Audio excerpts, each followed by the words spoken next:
Hello everyone and welcome once again to Royal Grown Radio. My name is Michael Beck and I'm joined as always by my fantastic co-host Rick Elliott. And we are here in sunny Santa Rosa checking out some good friends of ours down at Aquabella Organics. They're the makers of some fantastic products, the Biofilm Buster Pro,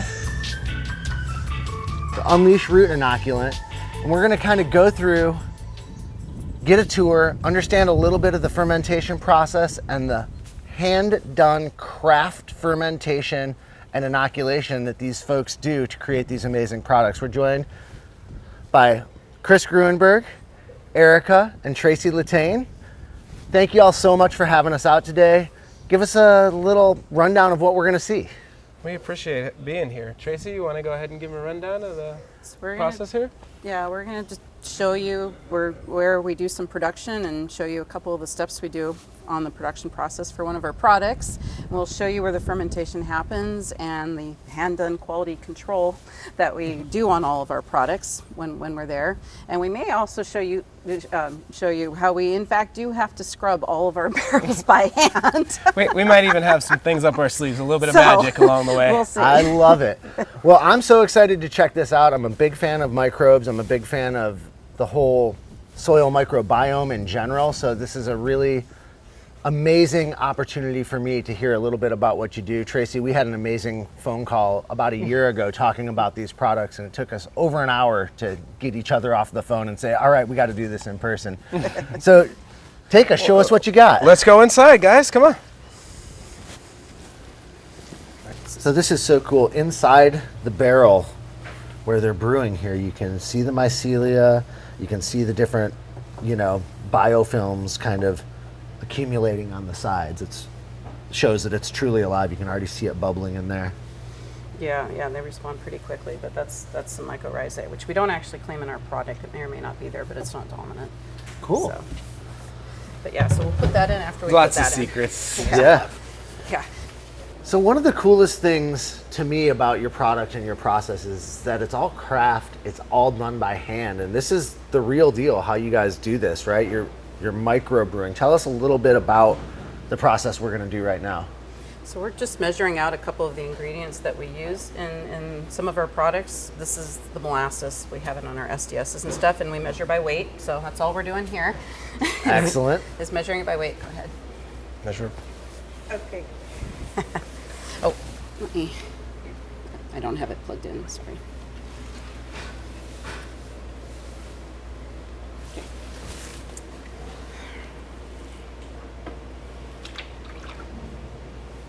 Yummy. Look at that go. Look at it go.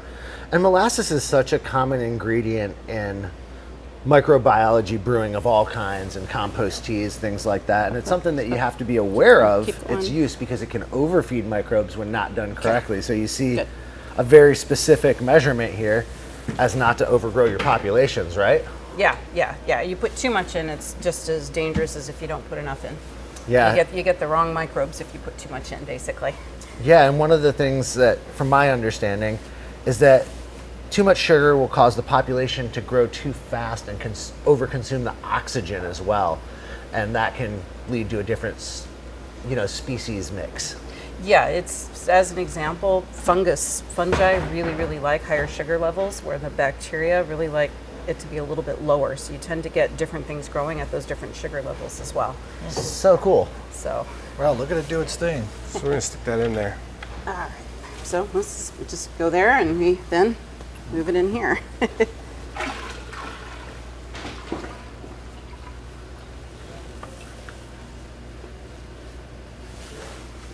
right. Go for it.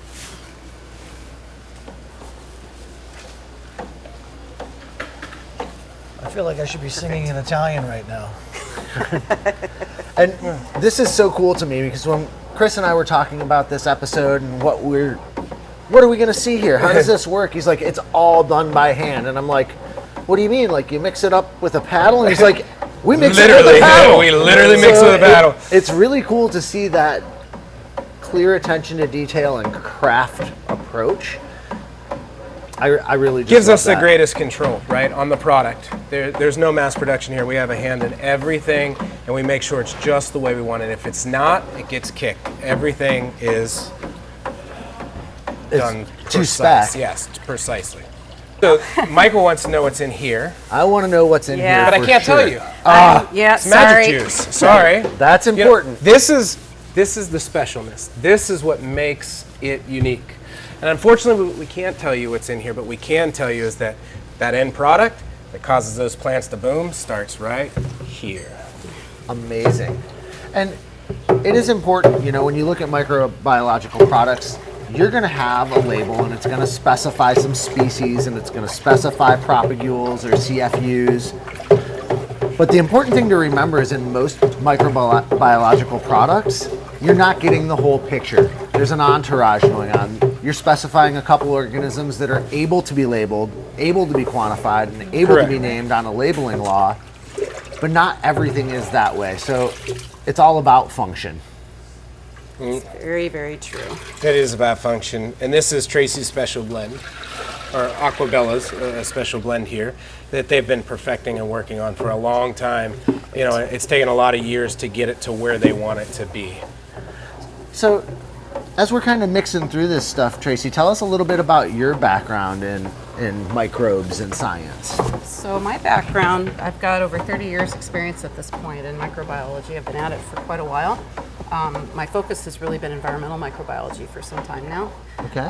So I used to work for Department of Energy ages ago, and we worked on a lot of bioremediation related stuff, both water quality and soil quality. And I kind of took what I learned there, and when I moved to this company, I was able to use all of that knowledge to kind of come in here and work on perfecting our formulas and, you know, and just, you know, and creating new formulas as well. incredible. So It's really so cool when you're able to take that kind of what I call past life knowledge from, you know, whatever function you were doing before, and you're able to incorporate it, and oftentimes in a more effective and important way in your future activities. I think it's really cool. Yeah, no, this has been great. You know, working on these products, we're able to work directly with growers and see the results, which is amazing. A lot of times with bioremediation, you really don't get a chance to do that. You get a little bit of a snapshot, but then you move on to the next project. And Yeah. It's fun because not even do we handcraft it here, but Tracy goes out to the farms and she works directly with the farms on application rates. She looks at the soil. She helps them understand their microbiome and their biology. And on top of using Unleash, she helps them understand how to create that harmonious microbiology in their soil that allows them to maximize their potential and their genetics. I'm so glad you said that, Chris, because that's, I think, the biggest, most important part of the microbiome is achieving the best potential of your genetics, whatever plant that may be, whether it's cannabis, peppers, tomatoes, flowers. You're looking to get the best of the potential of that particular seed, clone, genetic, and that, I like the title also, and that was one thing that really kind of set me into digging a little deeper on the product, is it's Unleash. You're unleashing the potential, and I think that's It's very fitting. very fitting. This is exactly what we do. Nothing more, nothing less. We're just making sure you get the most out of what you have in your soil. So here we have the molasses water combo, the secret sauce that I'm going to be turning the screws to get some more details on a little later. Once the You mics better and buy me a cameras are couple more going. drinks, and I still don't know if it's going to happen yet. You know, We're gonna we'll see do how our many I best. got to get first. oh, there's things I haven't told him. She's holding out on me. This is who I need to buy the drinks for. So we've got it all mixed up. Sauce is combined with the sauce. What's next? So from here, let's go ahead and put the lid on, but let's move over to where the fermentations actually happen. When we finish our product, it basically gets moved into a room where we control the temperature, and we let it sit there. We do quality control and mix it every week, and when it's done, then we can take it out and we're ready to sell. Amazing. Let's take a look. So you're getting a free walk into a sauna now, Mike. So this is going to help your skin. Oh, excellent. You I know. needed a spa day today. I've seen it. You look like you've been on the road for a while, so this might actually be beneficial. It's a long drive for Humboldt, man. So we appreciate you turning the fans off, but the first thing I noticed when we walk in is, yeah, it is toasty in here. You had great air circulation. The fans are cranking, some classic Hurricane fans, high quality. We love that. Top of the line. Thanks for bringing the audio down on those so we can talk more clearly. But so here we are. We bring into the fermentation room, talk about the process that's going on inside. So basically, at this warmer temperature, it's basically there to speed up the fermentation a bit. If I were to turn the temperature down, it wouldn't change things a whole lot, other than it would slow things down significantly. Okay. So I'm keeping it warm enough to basically speed up the fermentation, not so warm that I'm losing all my soil microbes that I don't want to lose. Because some of those guys like lower temperatures, so you got to be kind of careful and, you know, make sure you get both things done. And then depending on the product, it can take anywhere from 1 month up to 4 months for the fermentation to finish. Okay. So it's important to note when you order that barrel just doesn't come out of nowhere. It takes 4 months just to craft that one barrel to get it to your site. Yeah. That is important to know, and I think that a lot of the products available on the market are, you know, I don't want to call them fast fashion, but there's something that somebody pushes a button on a machine, it kicks it out, there's specific microbes there, but it's a formulated, fast action thing, and this is a brew.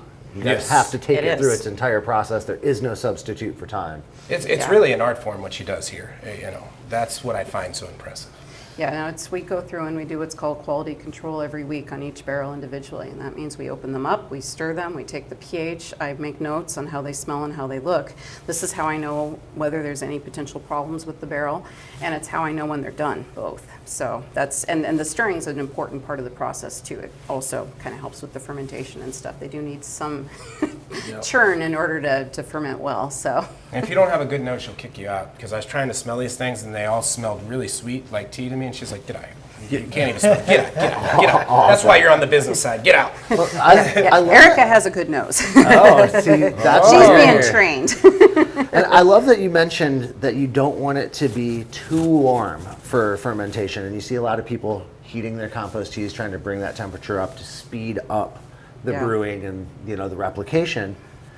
But soil, at least below the surface, the Earth's 55 degrees pretty regularly, just a little bit below that surface temp. So those soil microbes do have a very static environment that they're But they're meant- operating in. They do.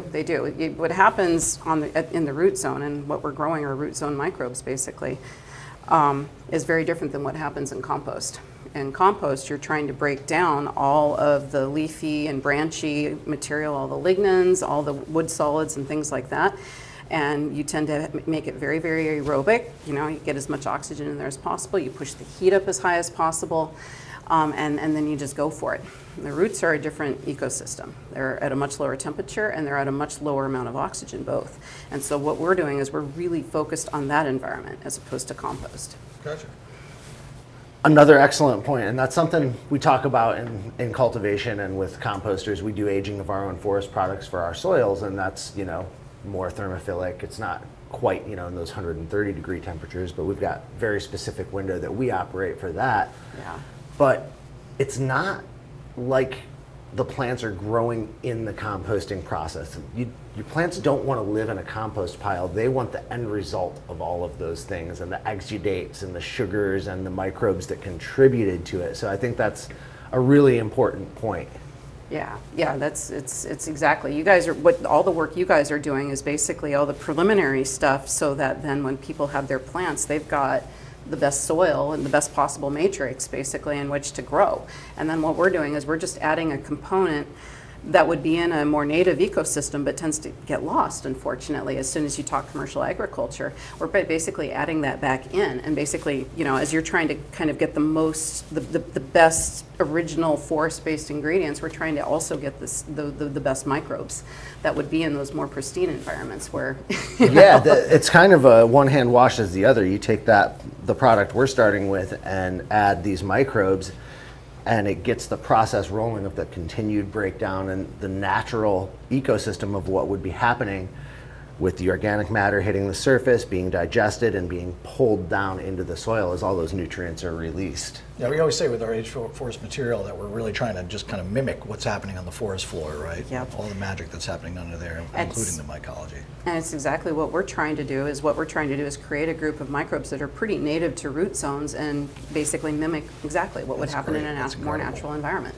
You know, So we're unleashing Royal Gold's potential. Absolutely, Yes. or any soil, Or any native soil for that soils. matter, right. No, I liked what he said. Yeah, I figured you would. He did that. That's why I As plugged per for you, usual. Yeah.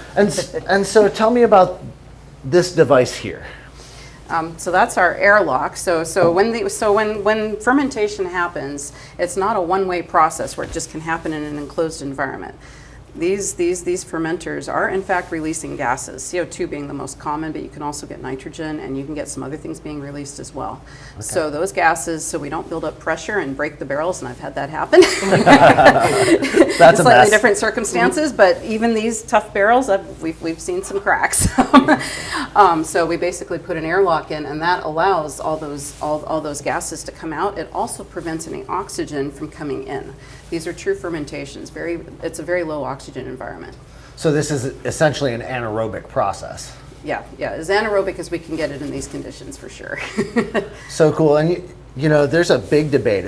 Everybody was active aerated compost teas. Everything needs to be oxygenated. You don't want anything anaerobic. And you're seeing a giant shift in the mindset of how people are trying to cultivate microorganisms and recognizing the need for the facultative anaerobes and the fact that in the soil it is a low oxygen environment down below the surface, and those are naturally existing in the root zone. So you start to see a lot of debate about aerobic and anaerobic really starting to hit the Instagram circuit, and you know, the KNF and JDUM circles. Yep. And all of that. So it's interesting to me that we're starting to see this shift back to the anaerobes. Yeah, and I can see why the aerobic stuff happened. Quite frankly, things happen a lot faster when you have oxygen. Right. I would love it if I could do all the same work with oxygen, because I could probably get these things done in a week. But wow. You know. Yeah. It's a labor Would of the love. end product be the same though? No, that's why I don't do it. Yeah, it would be sadly. It would have to be a completely different entourage of organisms. We would be promoting the growth of things that respond to oxygen rapidly. Those are not going to be the root zone microbes. Right. What you're going to get are what I call bulk soil microbes that are very near the surface. And there's a lot of them, and they love oxygen, and they grow great. Those, in fact, tend to be dominant in most, when people work in their own soil or in any kind of a commercial system, those will be dominant, and it's because every time you till up your soil or you change things, you're pushing oxygen. Those respond. You're losing those root zone microbes when you do it, and so this is the whole reason why we have our product, is to try to bring that root zone back. Man, cool. Fantastic. And you know, something that strikes me and that we haven't discussed before, so you know, correct me if I'm wrong. So many people are growing in containers. Fabric pots, air pots, things like this that are encouraging, let's get more air to the root zone, more oxygen to the root zone. So you're creating an environment that is dissimilar from a native soil, and you see people wanting to inoculate. So getting those anaerobes back into this aerobic environment seems to me like a benefit to the overall balance of the biome. I think it certainly should be. That's you know, kind of restoring the original environment. Yeah, I mean, all things created equal, there's balance in nature. Yeah. You know, and I think when people lean towards, oh, hey, this is the way I'm going to cultivate, they're trying to select away from the natural environment in some ways. So bringing that back into balance makes a ton of sense. Whether you're adding mycorrhizae, because there's no source of mycorrhizae in a traditional potting soil. Correct. And you want it directly with the roots. Adding the anaerobes back because you're in a fully aerobic environment in that geopot, who happen to be right around the corner from us with those fabric pots. You've got an aerobic container.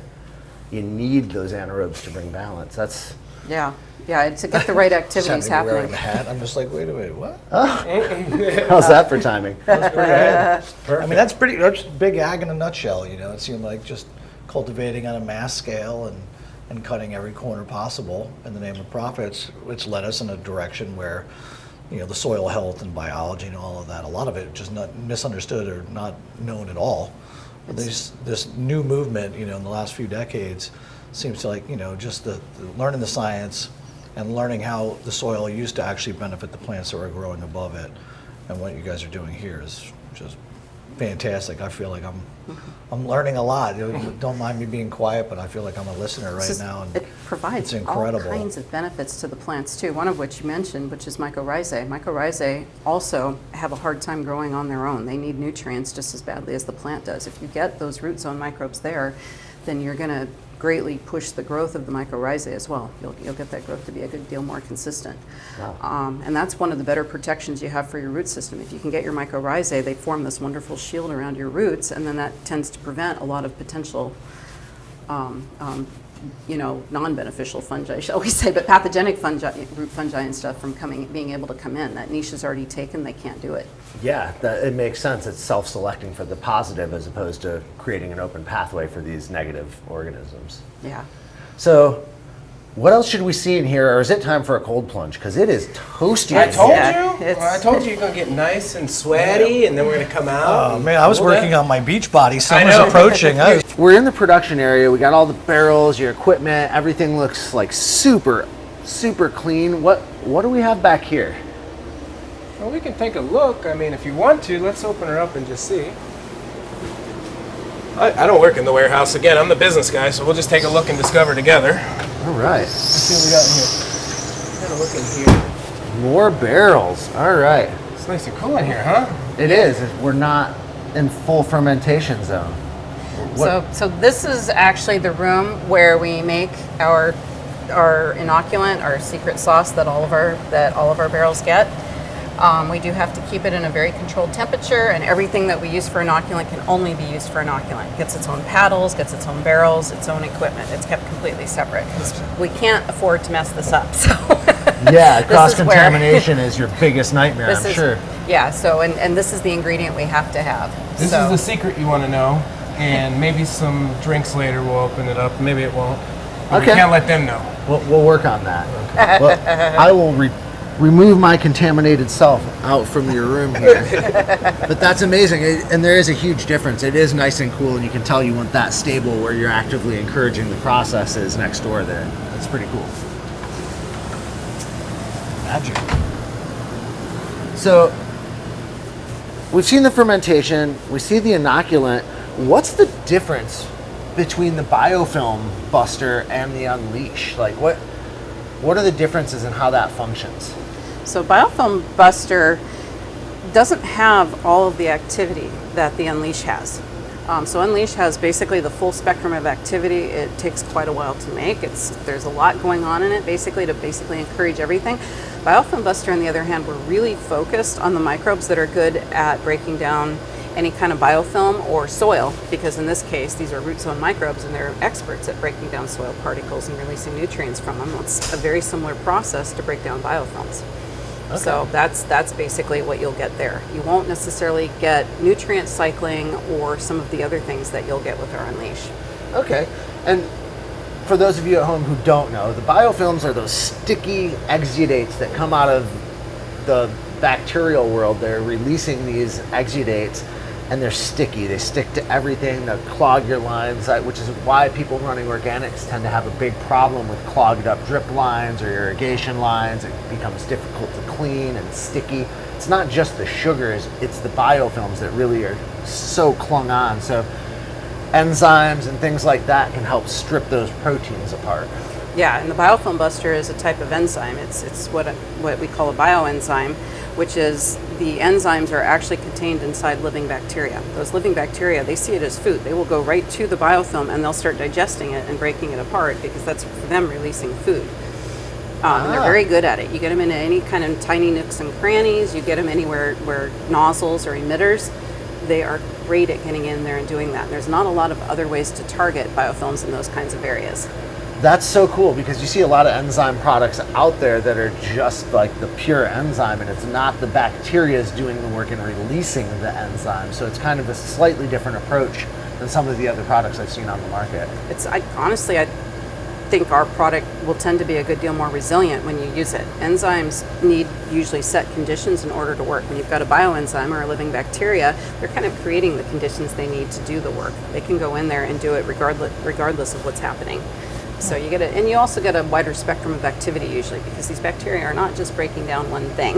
Right. They're breaking down all the components in the biofilm. So. And not everyone's conditions are the same. You need something that's resilient to a wide variety of conditions, right? Something that's going to function in, you may have a water chiller, I might have warmer water, might be using more sugars, or you know, any difference in inputs is going to cause a difference in needs for those enzymes to achieve their job. And one of the fascinating things I found is you and I both know we've both walked major facilities. A lot of times hydrogen peroxides and citric acids are used, right? And the thought process is that it strips those lines out. But it actually takes the biofilm and turns it into a rubber substance, right? So instead of removing what it's supposed to remove, it actually clogs the lines even more and makes that biofilm turn into almost like a gum. And on top of that, one of the things Tracy taught me, which I thought was really fascinating, was that when you run the hydrogen peroxides through the emitters, it can't clean the emitters. It just will not do the work. But the microbes that she created are so small that if you put them in there, they'll sit in the emitters and they'll eat all that bacteria away. Clean the emitters, 100% clean. Something that just can't be done scientifically with peroxides and citric acids. Yeah, cleaners will congeal those proteins where the bacteria will actually tear them apart. Right, they'll do a process called precipitation, especially any kind of acid treatment, but the peroxide does it as well. Wow. And that's precipitating them into a much more solid substance. And if you have something like DNA, which a lot of biofilms have, and other stuff in there, it really does turn it into a piece of rubber. It's pretty solid. Wow. And if I tell people if they've already acid treated their lines, I can't help them. Our product cannot target it after they've acid treated. There's nothing we can do. So. Oh wow, because it's already We've hardened tried it. those proteins in a way that those bacteria can't attack. It's very slow. What they can do takes a lot of time at that point. I've done some experiments with those kinds of biofilms, and you just sit it in a bottle and you watch, and yeah, we can't do it in any amount of time that would help the grower. So That's crazy. Yeah, it's incredible. Yeah. And that's a great piece of insight because I know a ton of people go through these processes and think what they're doing is cleaning and improving their situation, but they may really be setting themselves further back and making it harder to achieve the level of cleanliness they're after. Right. Cool. Well, this has been fascinating.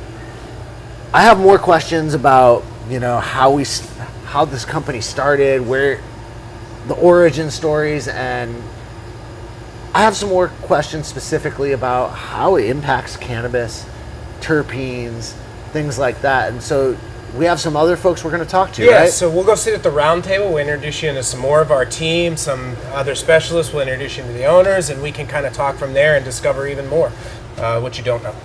Sounds fantastic. Thank you for checking in with us on Royal Grown Radio. We'll be right back.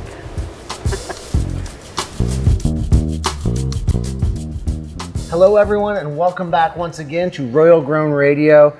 We're here at Aquabella Organics getting the rundown on the Unleash, the Biofilm Buster, and we're joined now by Yanni, the founder of Aquabella Organics, Jeff, the crop analyst. I'm Michael Beck. I'm Rick Elliott. And you're listening to Royal Grown Radio. So I wanted to dig in a little bit, Yanni. We've had a minor opportunity to start to, talk about the origin story here and how you ended up creating Aquabella Organics. And it was really compelling to me. Tell me a little bit about how your path landed you making bacterial inoculants. Yeah, before 2008, I started a company called Aquabella Aquariums, and I had a partner from Vietnam. And one of our claim to claim was that we had some kind of bacteria that breaks down the water, or the nitrates and the ammonia and the nitrites, and you don't have to change the water for a whole year. And we were working with Costco, doing really well, and then 2008 came, and nobody bought any luxury stuff. And at the time, this gentleman told me, my uncle invented also something for agriculture, another bacteria. So his uncle is a Buddhist scientist that at the time, some of you remember or heard about, you might heard about, as Agent Orange basically sterilized the soil, the vegetation, and they couldn't grow anything. So you have a village sitting here, another village here, can't do nothing. So he invented a bunch of microbes and fungi that together they were able to grow suddenly. It wasn't the best rice, the rice depends on how many kernels you have there and But it's rice. Yeah, it's rice, but usually when you have kernels, you have some of it goes to human consumption, some for animal feed. So if you have 90-10, that's really good. But let's say in his case, maybe it was 30 for humans, and 60 or 70 for animals. But that's what he was doing, and it was giving them some food, some income. And we worked for a while together, and then at a certain point, we decided together that it would be better if we will buy from him the recipe, the secret recipe. And we brought it here to the US. And with the help of our scientists, our microbiologists, and some other help, we developed the product to the next stage, really. Really, the mistake in the process that surprised us, we found a certain kind of shortcut that really helped us to have the product that we have today, which works every time. Amazing. And it seems, I am sure that Tracy talked about the product a little. Yeah. So I won't continue talking about the product, but bottom line was that we have something that works every time, stable, and everybody's benefiting from it. And for me, it was very meaningful because being able to, in regular crops like avocado and oranges and citrus and stone fruit and lettuce and stuff, getting per each acre another 20-30% higher yield means that we can feed more people in the world, and we're a solution. And also, as a lot of diseases are coming from the south, moving north, somehow we have some fungi there that builds a barrier between the soil or the medium that you use, coconut or whatever, and the rest of the area. So even if you have a lot of nematodes or different things outside it, the plant itself, it's in the soil around us, but it's not where the plant is growing. So that's basically the story, how we got to this point. The Buddhist scientists, we helped him to build an ashram around in Southern California. We moved from there because his family is here. And he is happy and we're happy.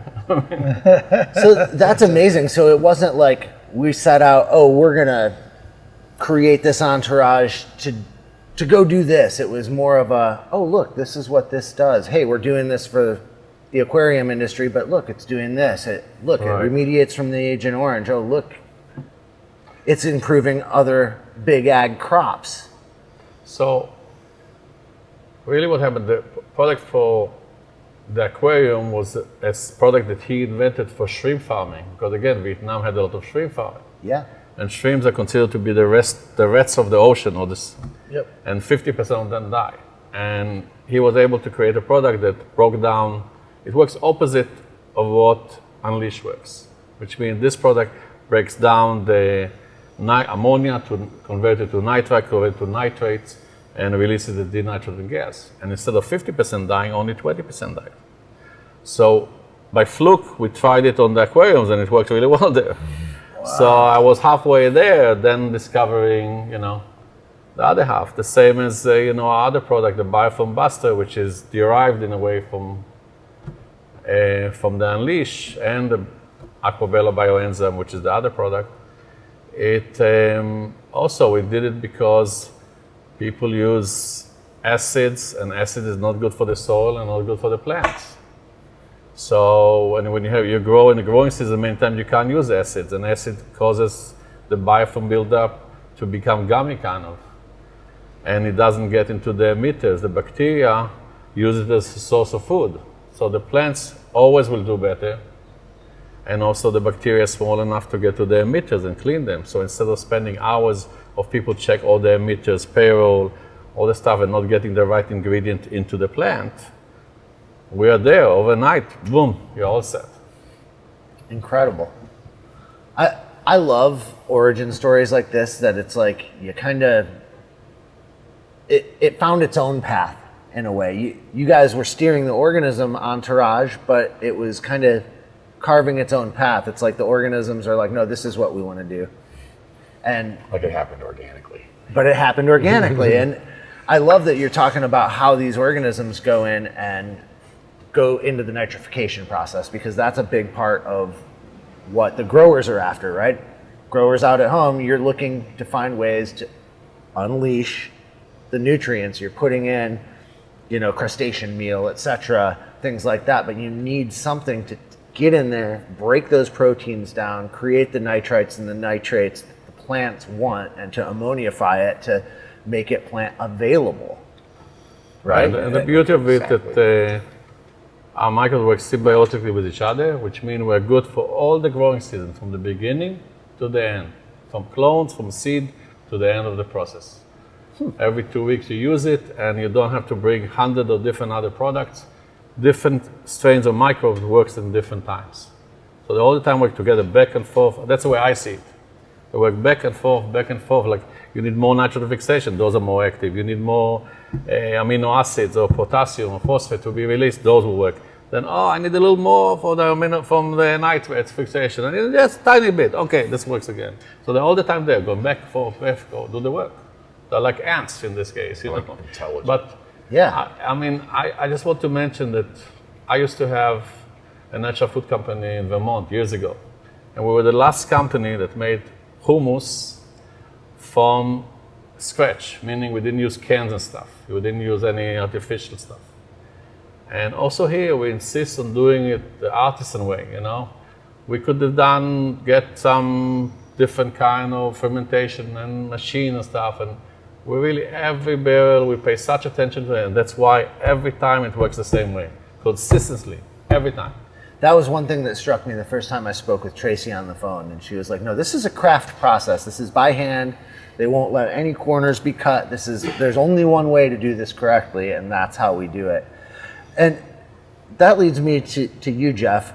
So a fellow Humboldtian, you live up in Humboldt. Yeah, You've I been live in Blue Lake. deep up in the cannabis zone up there, working with farmers, farming I've yourself. been in California cannabis since '99. Okay, yeah, so And right up early the street from the 215 Royal days. Gold facility, yeah. Yeah, like 5 minutes away. There you go. Yeah. So how I ran into Unleashed was through Chris. We had a little glory garden in the backyard, our 6 that were allowed. And I'd never used it before. I'd used a lot of different mycorrhizal products, right? But never Unleashed. So we gave it a shot. We brought in a bunch of sick carbon fiber, about 6 of them. And within 2 weeks, we saw a complete rejuvenation from the plant, right? And we're like, what the hell's going on? Like, what happened, right? Keeps going all the way through the cycle. We get down to flowering, it starts to flower much quicker than what it normally would. So plants went in July, harvested in October. Super short, that includes the veg and the flower. Wow, yeah, that And is then short for Blue Lake especially. Goes to live rosin, the live rosin just smacked. Like all the terps were beautifully finished. So that's when I called Chris and I said, hey, do you guys need an employee? I'd love to come and work for your company. You know, this product's amazing. So now we've used it on seeds, we've used it on clones. Every single time it performs like nothing I've ever seen before. So you're working with other well-reputable farms that I know are Royal Gold customers, non-Royal Gold customers. Yeah, Royal Key was one of our first beta ambassadors that within 48 hours saw a difference in their gardens and went in on the product. Wow. So we're seeing a lot of heavy feedback from Humboldt. It's cost effective. It doesn't fuck with anybody's systems. You can use it with soil, you can use it with rock wool, you can use it with any substrate, right? And it still has the same efficacy. It's still good, you know, as far as what it does to the plant. So like, it's not limited for anybody. That's huge. A lot of people in salt grows are, you know, averse to adding any Well, sort even of K&F biology. guys, you know what I mean? Guys that have built their beds over 4 or 5 years, they don't want some unknown microbe coming into their garden and fucking with their biosphere. Great point. Messing with their, you know, biome, right? So we haven't seen any of that. Our beds are 3 years old, right? Aaron's beds are 4 years old. And the addition into the beds was immediately accepted by the atmosphere of the soil. Wow. You know, we were actually, Rick, you were talking to a customer just the other day, and you're like, oh, hey, we're going to go down and visiting these guys from Aquabella, and they're like, huh, we love that product. Well, yeah, they saw a bottle of Unleashed on our counter on our desk, and he was just like, hey, you know, these guys are great. I was just with them. And I told them that we were coming down here, and yeah, they both said nothing but great things about it. They gave me a little bit of a backstory because I was going into this completely blind. You know, I mean, he basically told me a couple things about, you know, meeting you and the fact that we were neighbors up in Blue Lake. And, but yeah, I was, you know, they passionately, not as passionately as your story, but they definitely they went in and they were really excited for us to come down here. and we see it a lot. It makes us feel good because people in the old days, 15 years ago, they used to bring me samples all the time. Said, look at this, you have to taste it. Not now, not with metric. No, I know, but that's what I'm saying. But working with Jeff or so, like when you have mycorrhiza, for example, mycorrhiza doesn't always work. You need really to have rhizospheric bacteria in the soil to deliver the food to the mycorrhiza to do the job. And sometimes you see mycorrhiza works really well here, but it doesn't work here. It works here, but it doesn't work here. And using a product like us with the mycorrhiza at least helps them for the first stage. Sure. Then we continue from there on. But that's another way to help the... There's always been a lack of information or misinformation Right. surrounding mycorrhizae, especially in the cannabis industry. Oh, for sure. For many years, the concept of it coming in the soil, that it's going to provide all of the value that you're seeking in your mycorrhizae. And most times we all know that it's not really providing any kind of real benefit. Right. I'd used it for using it years. I'd correctly. used different mycorrhizal products for years with some results, right? This stuff was like adding gasoline to the engine. You know what I mean? It's like it was like there, but it wasn't getting the food that it needed. And as soon as Unleash hit it, we're looking at like finger roots. You know what I mean? Like our entire 100-gallon pots were root balls at the end of it. There was no soil left. Right. And I wish in this industry, we see it in regular ag because we do, but that people will work together with each other because we all have the goal to get the best we can get. So, like working with your soil, working with the mycorrhiza, having different companies working as a team sometime because there is no shame that the mycorrhiza doesn't work as good as well with us or without us, but we can make it better, Yeah. Absolutely. We've always said that about our soils specifically, is the aged forest material that we have, the way that they're constructed to allow a maximum amount of airflow while holding enough moisture, providing that perfect host environment for biology, right? So there's definitely a system of products and processes that all benefit each other in a very symbiotic together, relationship. yeah. Well, and that's why you have royal gold. It's really royal gold. this whole soil food web concept that we're talking about is still really new science. It is.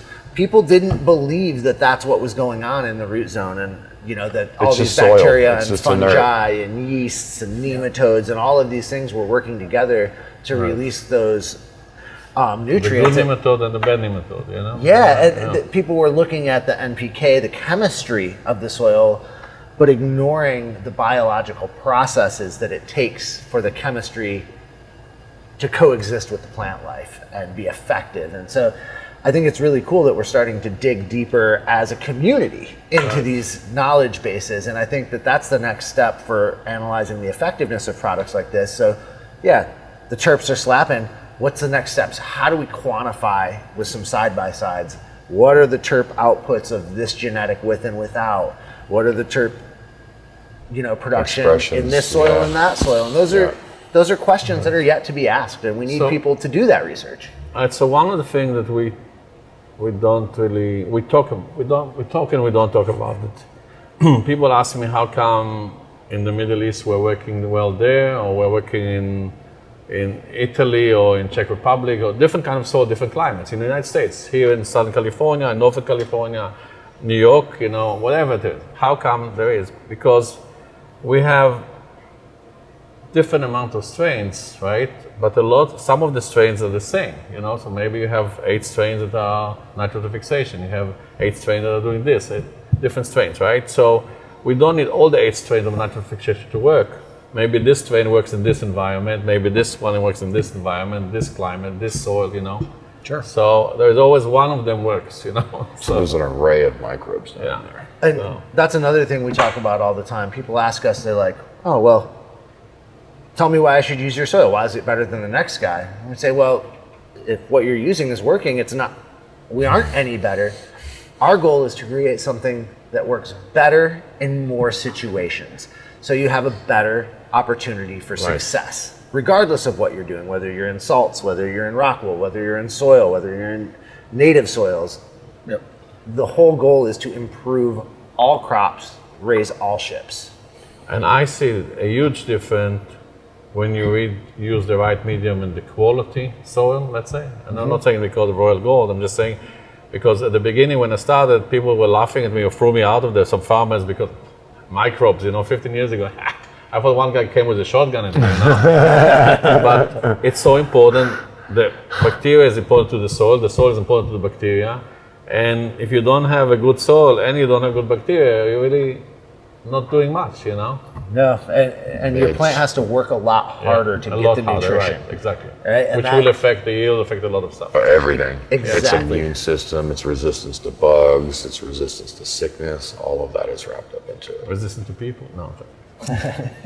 So, you're working with a bunch of farmers up in Humboldt and around the country on this, specifically in the cannabis industry. What sort of reports? I'm hearing terp slap. Are you seeing people use it in every environment, or what's really We're thriving? still really early in the beta test, but the big thing that we're seeing is transplant shock and speed of growth, right? We've had seeds that were untreated next to unleashed seeds. We saw 9 inches of growth, 1 inch of growth on the seeds. So we're doing micro tests on seed speed just to see how fast the plant's actually going to stabilize itself. We had within 17 days stable, beautiful plants from seed split. You know what I mean? That's usually 30 to 45 days. You know what I mean? So we cut it in half. So, is this like a pre-soak for the seeds? Is this going into the medium? You just water in? So it's at 5 days from seed split, initial dosing, right? So we let them get to their second leaf set, right? Okay, so and then hit them. First true leaves are starting to pop early. Yeah, bacteria that young of root systems, you don't really questionable. Yeah. So wait till 5 days, hit them with one dose, wait another 5 days, hit them with another one, they exploded. And then this was 14 different strains, right? So it wasn't just one seed stock of you're gonna get that same output.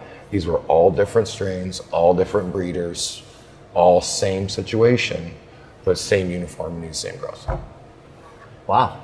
It's pretty amazing. That's a great start to the science. It's real to me, because if it's the beginning of a seed start, if it's that strong, chances are it's going to be a strong mom.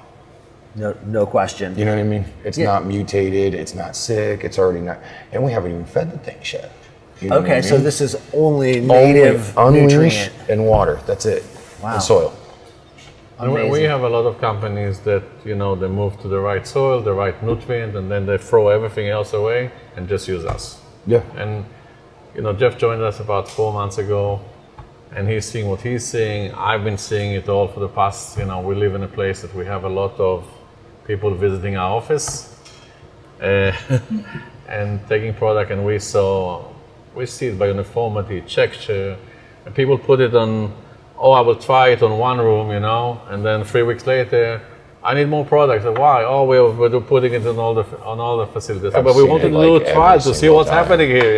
In 3 weeks, they see results. Literally. I say always we apply it every 2 weeks, 2 ml per gallon, something like this, and I say always 2 weeks after the second application, you will start seeing things. If you see it in your eye, it means there is 50% different already, 15. Sure. But we have some people that 3 days later they go and cannabis growers. I mean, sometimes instead of 3 mils, we went up to 10 mils, and instead of 2 weeks, we're at 7 days. So we just doubled the application, and the plants loved it. They just went gangbusters. Well, cannabis is one of those plants that just wants it. It takes when it's nutrient healthy and biology in a way that most crops do not. Yep, it just keeps on pushing, man. So we even tried to enter in toxic levels. Not yet. We haven't found any yet. And something that you were just mentioning is the difficulty of getting people to effectively trial and get really good, clean information out of working with people growing. We're a small company. You're a small company. I mean, we see you guys are one warehouse, 4 or 5 people getting the job done all together. That doesn't leave a lot of time and energy to go out there and develop all this science yourself. So it is a challenge to get good data. Right. We collected quite a lot of good data during the years. So we don't need to do we work between cannabis and hemp and another we have 50 kind of crops. We have data that they really big companies have did done a lot of data collection. From Dole to other companies that did took a third party and compared us to other products and things like those. So we do have a lot of data and a lot of videos. So we're at the stage on the that website. you want it, great. You don't want it, that's okay. So where can you find this information? You say it's on the website. What's the website? AquabellaOrganics.com and UnleashOrganics.com.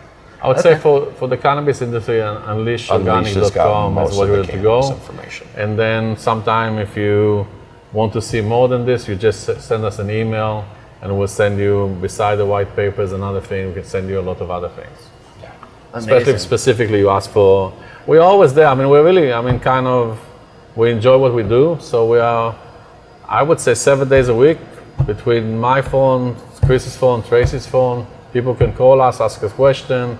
Tracy sometimes answers other questions not connected to us even, that people have problems with. Yeah, she's a really sometimes vital part of the enough, company. but 100%.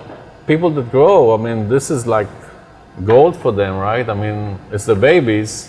So if we can help with something else, we do help usually. Chris saw some things in Humboldt County of some grower that, he really brought everything in his knowledge in order to help the guy because it wasn't good. Yeah, and I think that is another statement towards the value of working with a small company like yourself.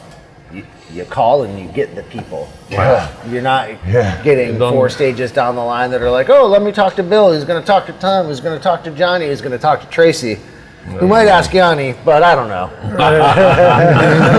So I think it's really cool that you guys are so approachable on this level. And, from when Chris first gave me a phone call and said, hey, check out this new company I'm working with. We're friends from years in the cannabis industry and crossing paths at trade shows and stuff. He's like, you really got to check this out. I know what you're into and you're going to like it.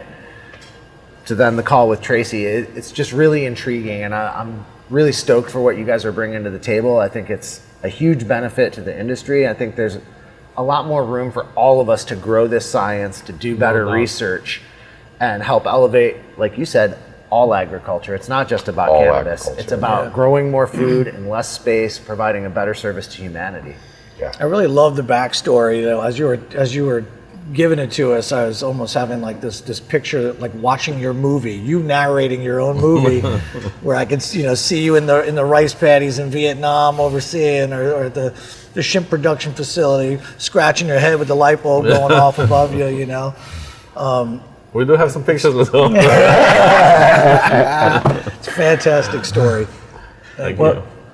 I want to say thank you guys for all your time today. This has been amazing. We came in and crashed your party. At the end of the day, we're here after hours, and you're gracious enough to take the time and really give us the glimpse into what you do. And I can't express our gratitude enough. Thank you so much, Johnny. Thank you, Jeff. Thank you guys. We I appreciate it. And thank you all at home for checking us out, joining us. So you can find these guys at UnleashOrganics.com, AquabellaOrganics.com, and you can find us at RoyalGrownRadio.com and at Instagram at RoyalGrownRadio. Thanks so much for joining us. Hi, I'm Yoni. I'm Jeff from Aquabella Organics, and you're listening to Royal Grown Radio.